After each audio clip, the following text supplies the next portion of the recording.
On today's edition of the Thrivetime Show, we interview an American psychologist, writer, and teacher in the field of personal growth, relationships, and body intelligence. He's best known for his work in relationship enhancement and in the development of conscious breathing exercises. After receiving his PhD in psychology from Stanford University in 1974, Hendricks began teaching at the University of Colorado. He spent 21 years at the University of Colorado and became a full professor in the counseling psychology department while founding the Hendricks Institute. Gay Hendricks conducts workshops with his wife of nearly 40 years, Dr. Kathleen Hendricks. Not to burst your bubble or anything, but it's Kathleen. It is Kathleen. Like I was saying, with his wife, Kathleen Hendricks, Gay Hendricks and his wife, Kathleen Hendricks, teamed up together to write numerous books. I hate to be this guy, but they have actually written 35 books, which is more than numerous. Most people, when they say numerous, they might think 12 or 15, but it's actually 35. Thanks for pointing that out. I really do appreciate that. Could you clarify what you mean by that? Because a lot of times people say, I appreciate that, but it's really more of a passive-aggressive, like a stop talking. What part of what I told you do you appreciate the most overall? I appreciate the hell out of all the feedback you've just given me. And now, without any further ado, back to my intro. Together they have co-authored over 35 books. Think about that, folks, over 35 books. Think about it, folks. Our incredible announcer guy has got it right. He has written over 35 books.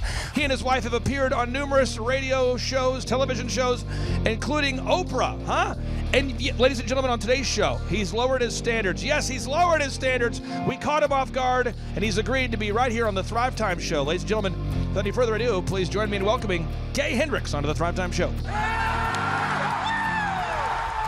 Folks, to the right of me, to my right, we have a longtime client by the name of James D. Cristofaro. He's a respected attorney based in New York. He flew into Tulsa, Oklahoma just to be in the studio today to kind of co-interview Gay Hendricks. And I'll tell you why. Because James D. Cristofaro is the biggest hype man, biggest believer of all things Gay Hendricks in the history of humanity, probably. James, tell us about why you love the writings of Gay Hendricks, and then we'll introduce today's guest, sir. Well, yeah. Hi, Gay. Thank you so much, Mr. Hendricks, for agreeing to jump on the show today, and thank you, Clay, for getting in touch with Gay Hendricks. It's an honor to be here, and thank you so much. Well, I've read 2 of your books. I've read The Big Leap, and then what I call the follow-on to that, which is The Genius Zone.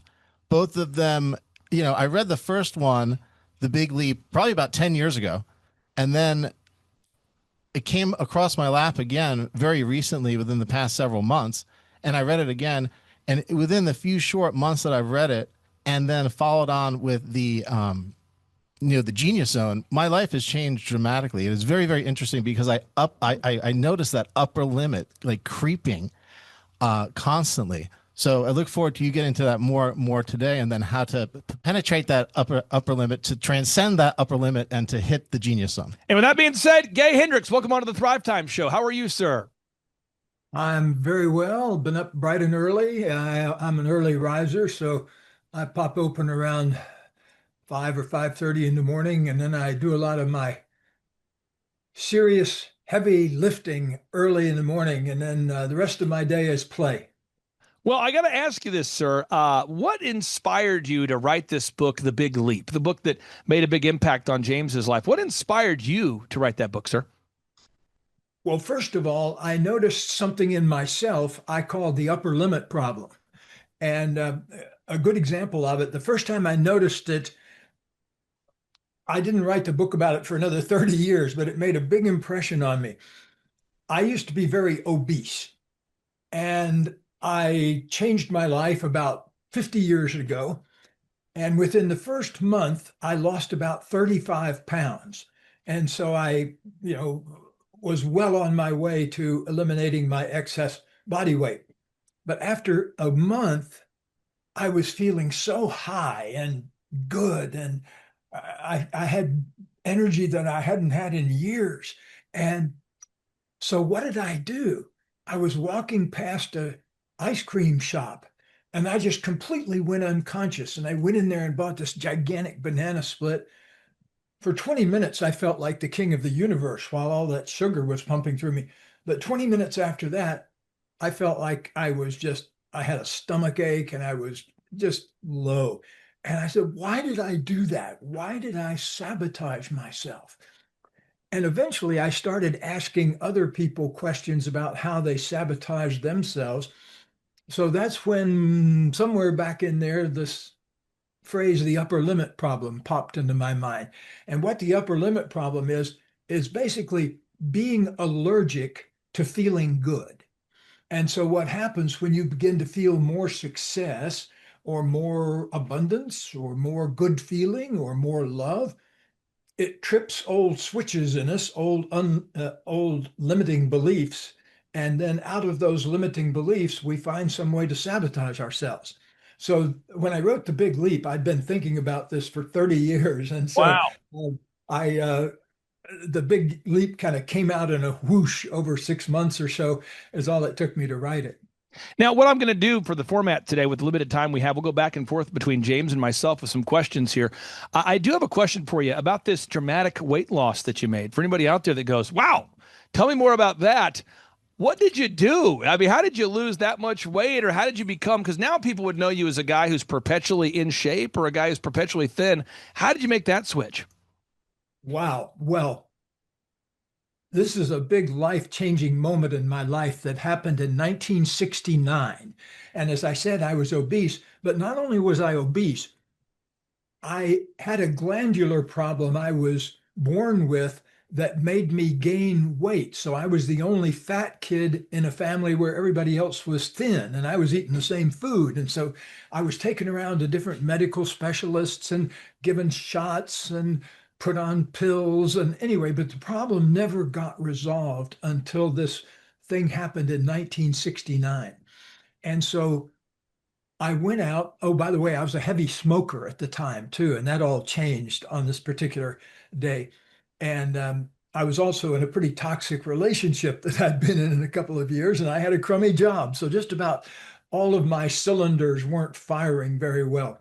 So I went out for a walk and I slipped on the ice and I went down in a big whoomp, and I didn't knock myself unconscious, but I put it like I knocked myself conscious, but because for about 2 minutes, I could feel and see all of these old emotions in myself that I'd never dealt with, grief about my father's death, and anger about being fat, and all these things, but I'd never really seen them clearly until this 2 minutes.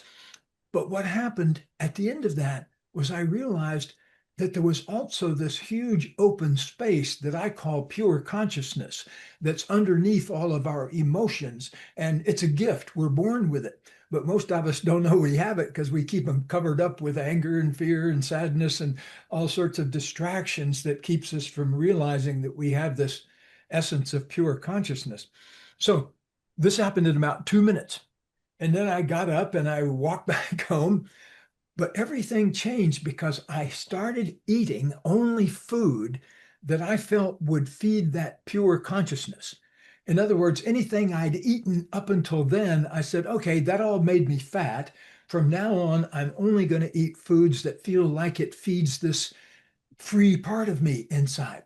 So I started eating things like fruits and vegetables that I'd never paid any attention to. My main vegetable at the time was the French fry. And but I started discovering other things like broccoli and spinach and all sorts of things. And so it was an exciting time in my life because over the next year, not only did I lose all the weight, but also I had a couple of other amazing things change, which was my eyesight actually changed. I'd never been able to pass my driver's test without glasses, but after this experience, I took a driving test and I didn't need my glasses. And so I'm not claiming any miracles there. It's just unusual that those two things would happen at the same time. But that's the story. And the ultimate Hendricks diet is absolutely free and you can use it any day. And that's just start choosing food that feels like it feeds the real essential you, the one that you want to become. And that's my diet secret. Wow. Okay. Now, James, you love the book, The Genius Zone. I'm going to let you ask Mr. Hendricks there any questions you have about the Genius Zone, sir. I do have a question. I'm not sure if this applies to the Big Leap or the Genius Zone, probably to both. And what I want to do, since we have only a limited amount of time, is give you what I've come up with, a term called thought messes, right? I think it's What called was it called again? thought messes. A mess of thoughts that I have in my head. So okay, got it. So, and it's based on two experiences that I had recently. One of the experiences was I was walking onto a ferry going from, I live in Manhattan in New York City, and I was walking onto a walk-on passenger only ferry, no cars. It's fairly small. It's like a commuter ferry. And I was going from Manhattan to Hoboken, New Jersey. There was an ice cream place, believe it or not, that I wanted to visit there. And when I was walking onto the ferry, I walked up to one of the attendants. I would call him a greeter attendant. And I said, I asked him a question. I said, how do you get up to the top level? And he just looked at me blankly. And I said, all right, I was thinking to myself, maybe he didn't hear me. So then I repeated my question, how do you get to the top level? And he just stared at me blankly again. And I said, oh, so you are hearing me and you're choosing not to answer the question. And I continued on, and I said to the person I was with, I said, what an asshole that guy is. Right. And so I want to stop right there. And because that hooked me, it got annoying to me. And I wanted to have a conversation. I want to know why this guy wasn't responding to me and why I had that reaction. And does this tie into upper limiting at all? Well, just think about that, because almost everybody has had experiences of not being able to communicate what we really want or what we really need.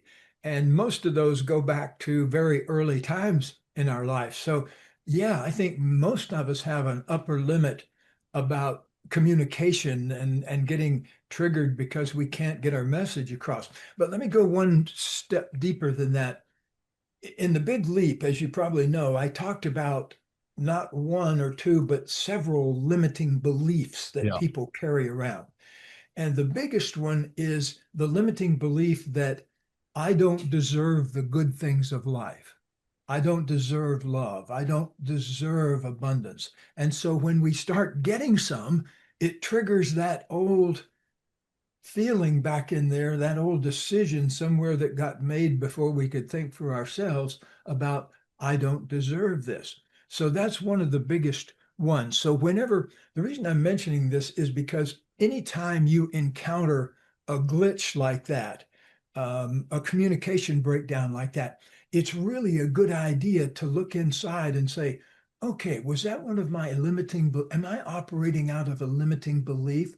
Another limiting belief is not just that I don't deserve the good things of life, but I can't have them because of factors in my past. Like I feel like I would abandon my family if I thought a new way. Like a fellow that we worked with a while back that, was the only member of his family basically as a kid to say, no, I don't want to smoke. And everybody thought that was an odd thing because everybody in his family smoked.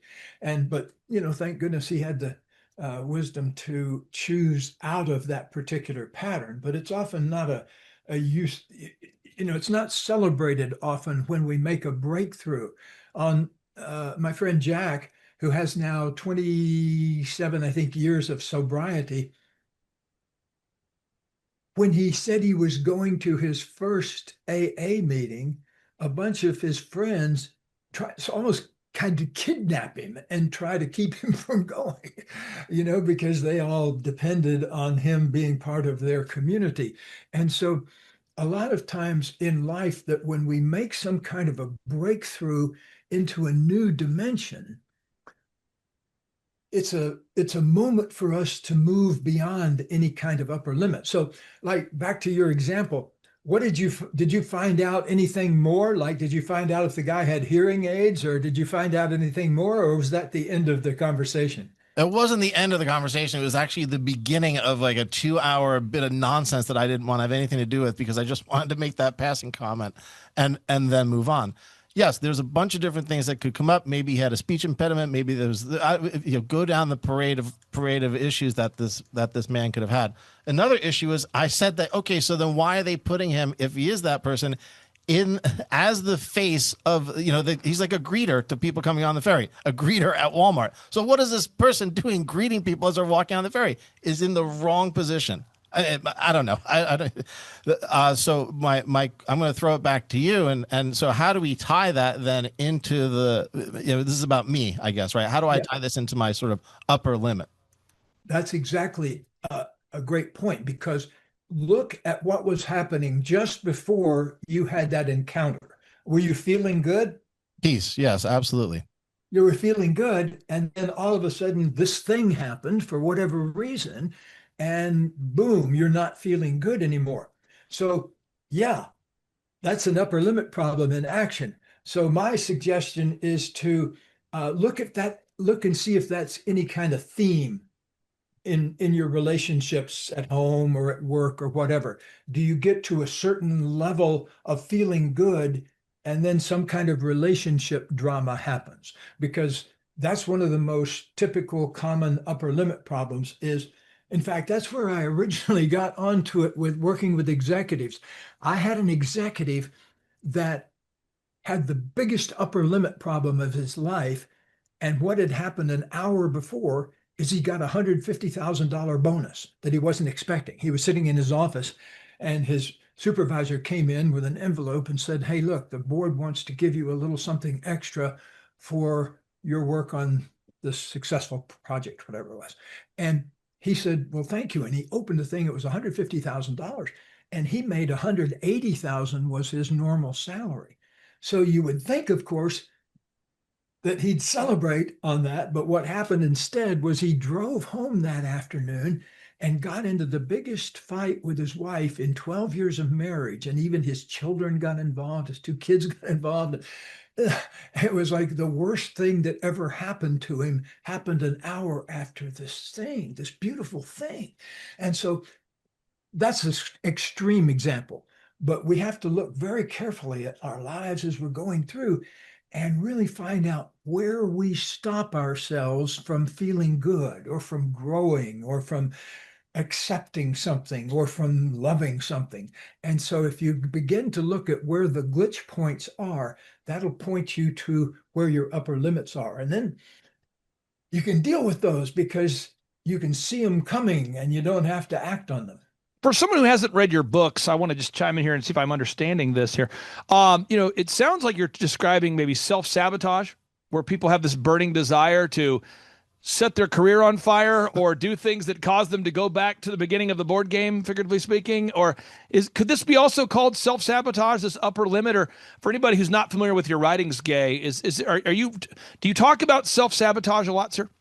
Well, yes, that's the term that I think a lot of people are fairly familiar with. But what I did in the Big Leap was break it down so you can see how it actually works. And so you can see how it's happening in you. And so, yes, it's definitely a form of self-sabotage. To that point, I appreciate you bringing it up, because to deal with your upper limits, all of them come out of fear. You get scared about something, and then the upper limit happens. And generally what happens is we get scared about something and then we pick a fight, or we get scared about something and we withdraw.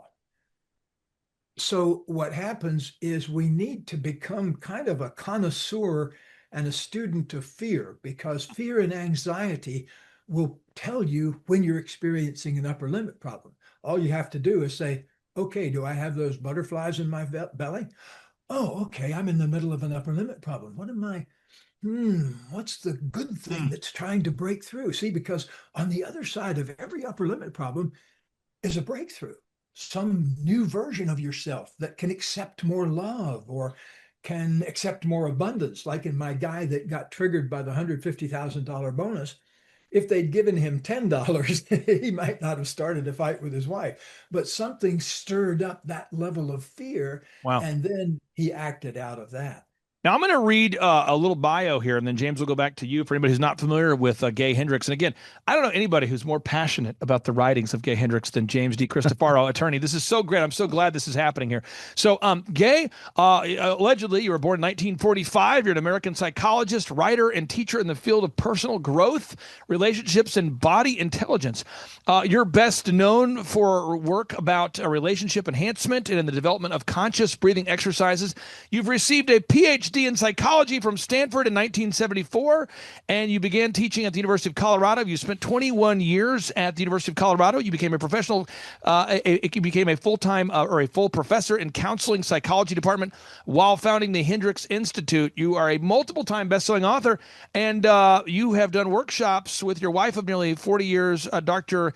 Kathleen Hendricks, and together you two have written 35 books. Yeah. Wow. Okay, so back to you, James D. Christopher. Okay. that was a great introduction. And one of the questions that I think would be helpful, or one of the things that I think you could do for our listeners, is walk through the steps of, I think there are 4 of them, about identifying. Okay, so you've got this issue and you want to break through and transcend through your upper limit and enter the zone of genius. Is there a process that you use? I believe it's identifying it, saying that you can't control it, and making a declaration of that, and then go doing something that you enjoy doing and that would help others. I think I missed a step there, but is that the general gist of it? Yes, that compresses a lot into one sentence, but Okay. usually most of us don't get through it that quickly. But yeah, here's what happens. One day, hopefully, you will wake up, as I did, in the middle of an argument with your partner or business partner. It doesn't even have to be a romantic partner. But what happened for me 48 years ago, my wife and I have been together actually 47 years now. But just before I met her, I woke up kind of in the middle of an argument with a woman that I'd had this on and off relationship with for 5 years. And I realized, oh, this is not our first argument. This is not our 500th argument. This is our 500th run through of the same Same thing. argument. Yeah. And I realized at that moment how we each created conflict. One of us would not tell the truth about something, and it could be just hiding a feeling, like I wouldn't tell her I was angry about something she did, or she wouldn't tell me she was hurt about something that happened. So there would be a concealment, and then there'd be a projection onto the other person. If I'm concealing anger, of course I'm going to project it onto the other person because I feel like I'm the victim. And so the victim move is always to blame another person. And that's what I would do. I would get into these arguments with this particular person named Carol, and they would never end, in the sense we would never get them resolved. And I realized it was because no one would ever take responsibility. We always had this victim perpetrator, and she did it too. She thought she was the victim and I was the perpetrator. And so on this one beautiful day, I realized, oh, there's only one solution to that. And that's for each person to take 100% responsibility, to create a relationship where there's no victims and villains. There's just stuff to work out. And if you get locked in the victim perpetrator mode, then those arguments continue. Like we've seen, I think, close to 5,000 couples in our seminars or here in our office. And we've had people come in that have been married for 30 years that have been having the same argument over and over and over and never cracked through it because they stayed in that victim persecutor, victim perpetrator mode, where if I go victim, I have to make the other person the bad guy. And of course, she's busy at the same time making me the bad guy. And so it's a kind of a vicious cycle until somebody has the consciousness to pop out of it and say, okay, I take responsibility for having created. Would you take responsibility also? Once you can get two people operating at the 100% level, you have a genuine relationship. If you don't, you're going to continue to have problems over and over again. So that's one of the main things we help straighten out, by the way, and not just in romantic relationships. I've worked, I think the last time they told me I'd worked with something like 1,800 executives over the years. And often this would come on their turf. I would go down there to straighten out some kind of issue they were having in their boardroom, or yeah, like Michael Dell was one of them. That reminds me of one of the people that you worked with, right? You talk about him in your book. Yeah. And so that's a good example, by the way, because I used basically the same tools that I would use to straighten out a relationship issue in their boardroom. And once everybody got it, wow, the energy in the place was incredible. And so relationship problems, we say in the bedroom or the boardroom, are basically exactly the same. Now, James, what I want to do with the limited time we have here, I want to provide an opportunity for you to ask an additional question, but I also want to pull this up so people can see here.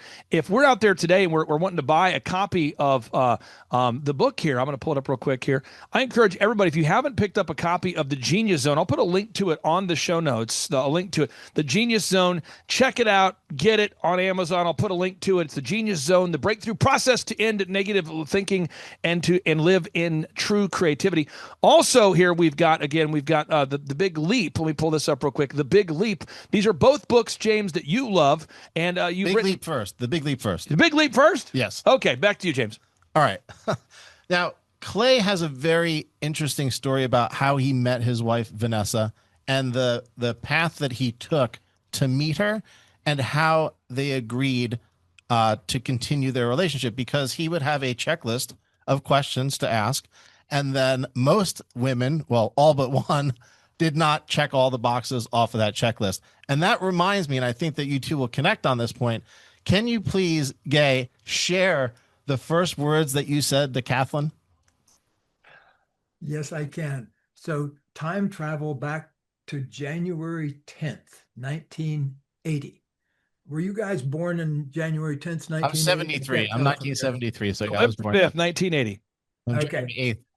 All right. So I had written a couple of books by then, and I came to the Institute of Transpersonal Psychology, which is a place where you go to get your master's and your PhD in counseling. And I gave an address to their student body and their professors. And then I was going to do a seminar over the weekend with their students. So I walked in this room, and there's about 50 or 60 people there, and they're all in a big circle. And that's the way they did things at this particular school. And so across the room, I don't know how it happened, but I just saw this woman that was the most beautiful woman I had ever seen in my life. I mean, not only beautiful physically, but I could tell just by looking at her how loving she was. And it was just an instant imprint. And I had the thought in the back of my head, I've got to figure out some way to, I don't know who she is. I later found out she was one of the professors there and was also getting her PhD, and she was teaching classes for finishing her PhD. So I got to figure out a way to make contact with this woman. So I give my talk, and then I take a break, and I'm going to finish my talk.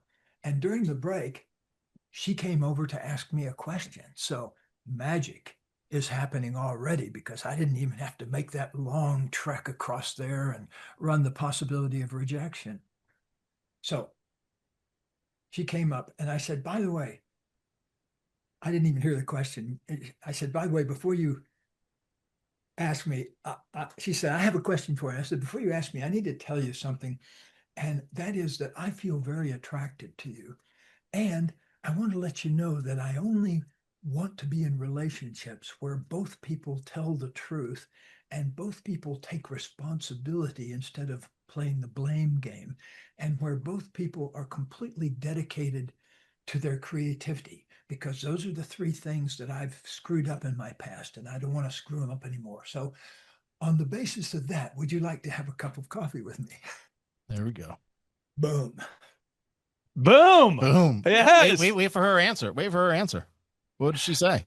Well, first, she didn't say anything. Her eyes kind of rolled up in her head for about 10 or 15 seconds. She was like, and because she had some technical question about stuff I'd been talking about. She was not expecting that. And all of a sudden she came out of that and she said, how about lunch? There we go. How about that? So I had coffee. She said lunch, and 47 years later and 500 appearances, including Oprah and 500 other TV shows. And Wow. 20,000 clients, we're still having the time of our lives. And if you think love is great in your 40s, 50s, 60s, wait till you do it in your 70s and 80s. It is really superb. It's like, I'm not a wine drinker, but friends of mine, rhapsodize about a sip of great wine. Well, it's like that all the time, but it feels like making love 24 hours a day, really. Wow. I'm going to pull this up real quick here because I want people to see. The website is Hendricks.com. That's the website. Gay, if people want to learn more about your work, where's the best place for our listeners to go to there, sir? Well, go to Hendricks.com, and the thing to look for there is our brand new thing. It's called the Coaches Portal. And what we did was hire a really smart guy from MIT, and he took all of our training materials, our exclusive training manual, 900 pages and 200 videos and 5,000, so put it all in an AI portal. And so any coach can go into it, or any person, and you can just ask it any question you want about life and love and anxiety and depression. And it's mainly used now by professionals, but it's open to the public too. So go check it out. I think you can get a week free trial or something, but it's easy to play with, and I think you'd really enjoy it. Thank you so much, sir, for carving out time. I know this was a dream come true for you, James, and I'm so glad you flew in from New York to be here, James, for this in-person interview. And thank you, Gay, for carving out time. I encourage everyone to check out your work. I'll put links to your books and your website on the show notes. Again, thank you so much for your time, sir. It's an honor to be here with you, and we hope you have a great rest of your day. Thank you very much. Thank you very much. And come out and sit in our backyard sometime. If you're flying to Tulsa, you can fly to California. All right. I'll take you up on it. Take care, brother. Bye-bye. Bye-bye. Clay Clark, man, he is one character. It's a good word for him. Character. Yeah, that is it. Good, driven, smart. And I've never met a guy who was so hyper all the time. He's doing so much good. And then I met his mother, and she just says, she just lets him be Clay Clark. I mean, so he's endorsed by his mother, and he's doing magnificent work. So it was great meeting you out there and all the people that he surrounds himself with. Clay Clark starts his days at 5 o'clock in the morning. Oh, it's incredible. Yeah, he's a machine. He's a machine. Yeah. But I have problems with my company starting at 9 o'clock. Yes, hundreds of people showing up at 5 a.m. in Tulsa, Oklahoma. Man, he's a leader of a leader. He's a fantastic young man. No, he is. He is. He has such a wealth of knowledge. He's worked with so many different companies and different businesses. He could take a concept that he's used before in the past with somebody totally different industry and see how it would work perfectly for you in whatever niche market you're in or whatever type of service you're providing. And so his brain is just a wealth of knowledge, and just to have that type of perspective on, as a part of your team and your own company is huge. It's super valuable. So I would definitely encourage people to use him. But one thing is, you got to be coachable. You got to be wanting to get feedback. You got to be wanting to really grow your company. You got to want to put that extra 10 hours a week to working on your business and not just in your business. And so, yes, I would recommend it to anybody who's wanting to grow their company and provide great systems, checklists, workflows, great encouragement, and have accountability. Hi, I'm Aaron Antis with Shaw Homes. I first heard about Clay through a mortgage lender here in town who had told me what a great job he had been doing for them, and I actually noticed he was driving a Lamborghini all of a sudden, so I was willing to listen. In my career, I've sold a little over $800 million in real estate. So honestly, I thought I kind of knew everything about marketing and homes. And then I met Clay, and my perception of what I knew and what I could do definitely changed. After doing $800 million in sales over a 15-year career, I really thought I knew what I was doing. I've been managing a large team of salespeople for the last 10 years here with Shaw Homes. And I mean, we've been a company that's been in business for 35 years. We've become one of the largest builders in the Tulsa area, and that was without Clay. So when I came to know Clay, I really thought, man, there's not much more I need to know, but I'm willing to listen. The interesting thing is our internet leads from our website has actually, in a 4-month period of time, has gone from somewhere around 10 to 15 leads in a month to 180 internet leads in a month. Just from the few things that he's shown us how to implement that I honestly probably never would have come up with on my own. So I got a lot of good things to say about the system that Clay put in place with us, and it's just been an incredible experience. I am very glad that we met and had the opportunity to work with Clay. So the interaction with the team and with Clay on a weekly basis is honestly very enlightening. One of the things that I love about Clay's perspective on things is that he doesn't come from my industry. He's not somebody who's in the home building industry. I've listened to all the experts in my field. Our company has paid for me to go to seminars, international builder shows, all kinds of places where I've had the opportunity to learn from the experts in my industry.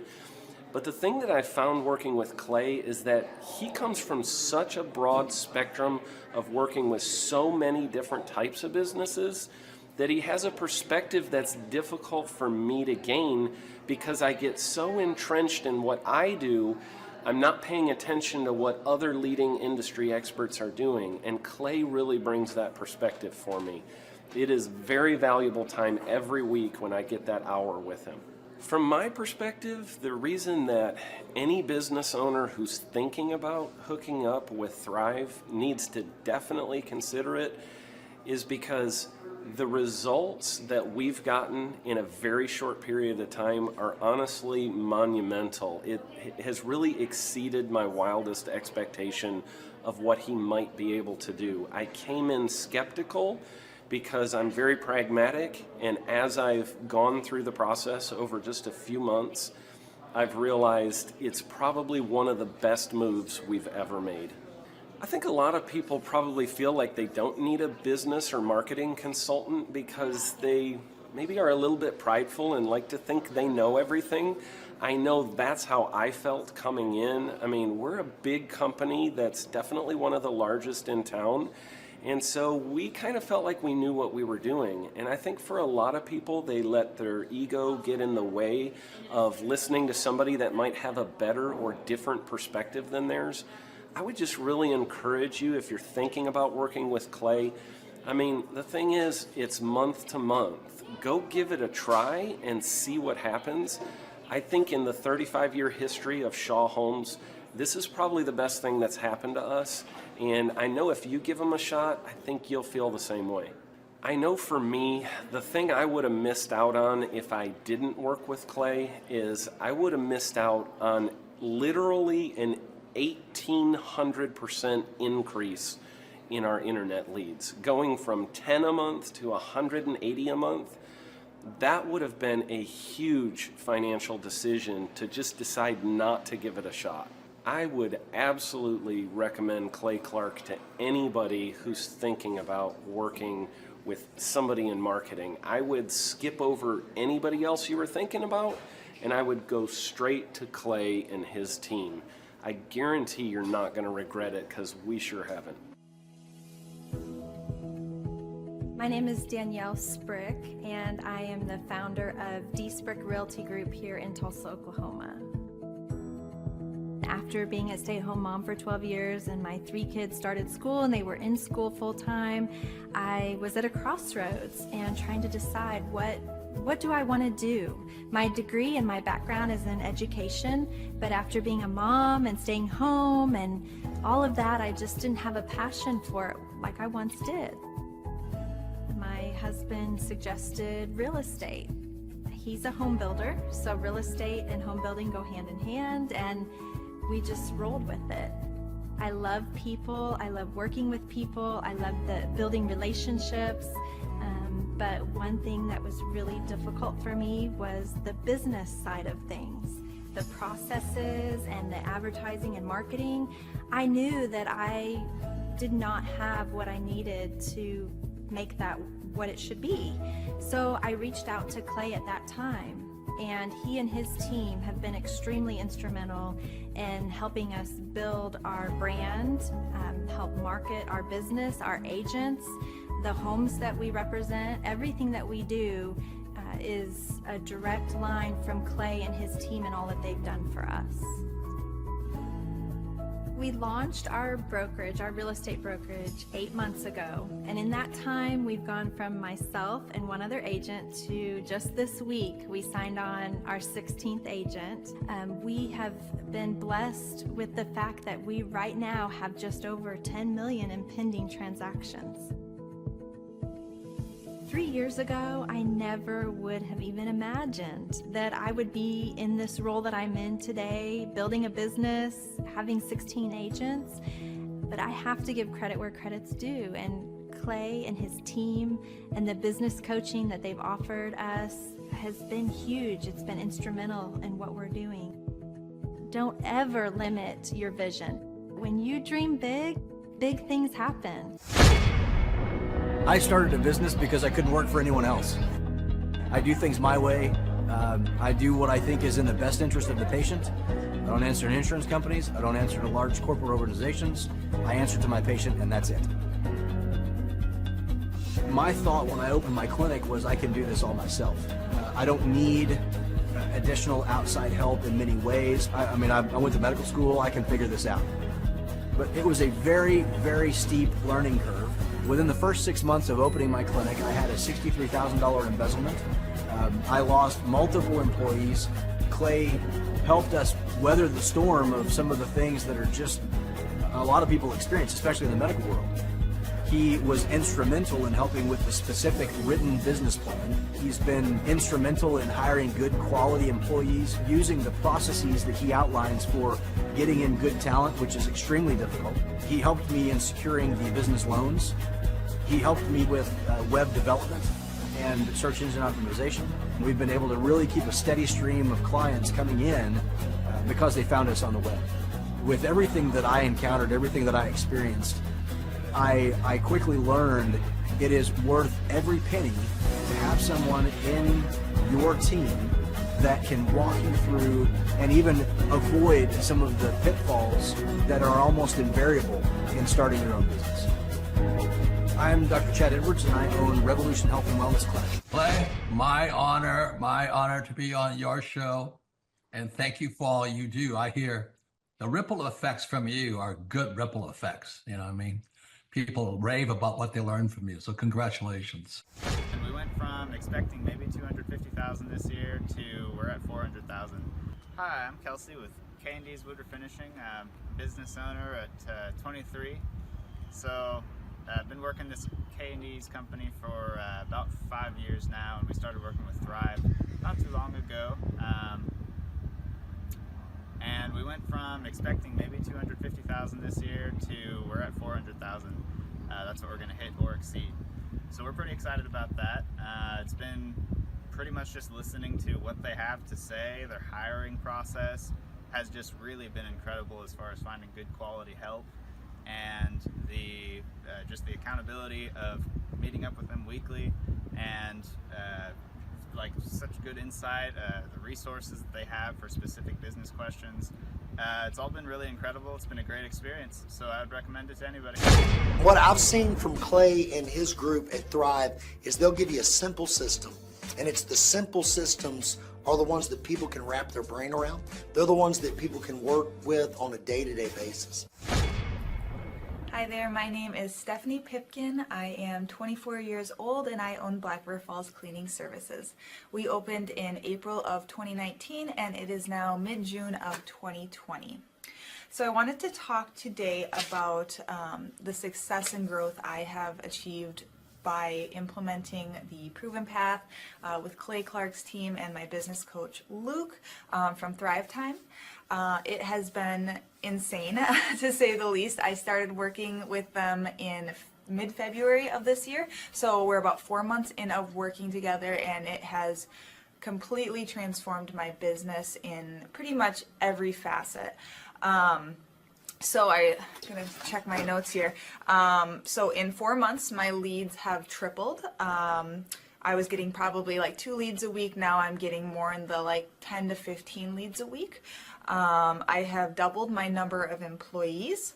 I'm now hitting the highest revenue weeks in the history of the company, week to week it seems like.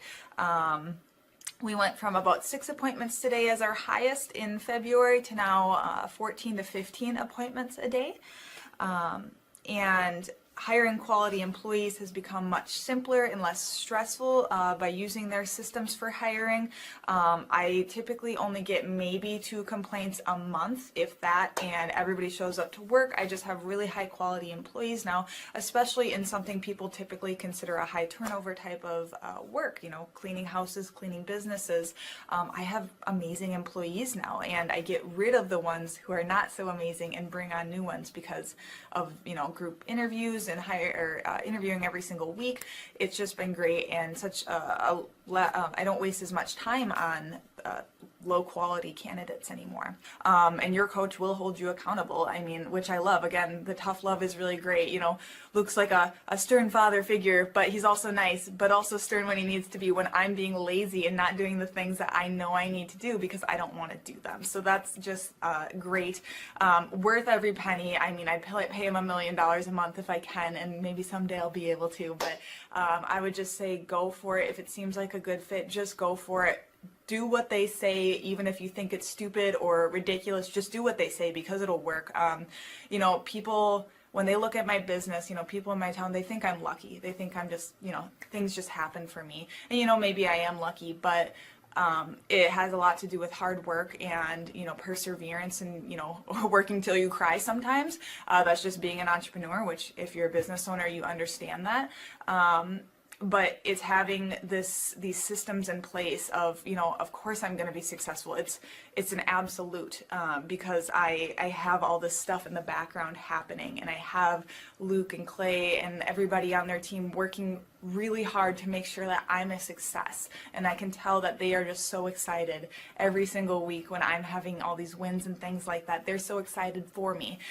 So it's the best thing ever, and I would suggest to anybody to work with them. So sorry for the long-winded reply, but I just had so much to say, and I could go on for hours probably about how amazing they are.